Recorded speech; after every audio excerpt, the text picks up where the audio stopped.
வாங்கிக்கணும்.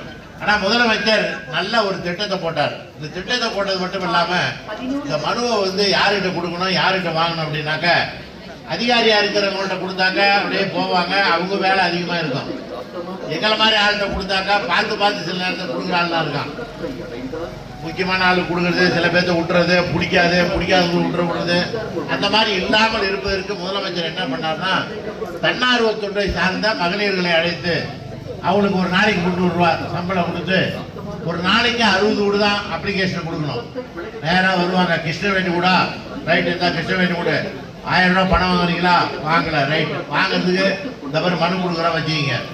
இது ஆதார் அட்டை ஜெராக்ஸ் வேணும், ரேஷன் கார்டு ஜெராக்ஸ் வேணும், பேங்க் பாஸ்புக்கு ஜெராக்ஸ் வேணும், ஓட்டர் ஐடி ஜெராக்ஸ் வேணும் அப்படின்னு உங்கள்கிட்ட அப்படியே சொல்லிடுவாங்க. சரி, உங்கள் வீட்டுக்கு குடிக்கிற தண்ணி வருதுல பைப்பு, அந்த பைப்பு போய் முன்ன அந்த குழாய் பைப்பு இணைப்பு வேணுமா, சரி எழுதி கொடுங்க.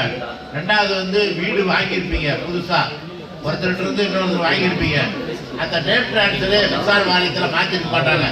நீங்கள் அந்த மின்சார வாரியத்தில் போய் பார்க்கணும்னா ஏஐ போய் பார்க்கணும், கவர்மெண்ட் ஹெல்ப்பரை கேட்கணும், அப்புறம் காசி வேலை கூட்டிகிட்டு போகணும், முருகனை கூட்டிகிட்டு போகணும்.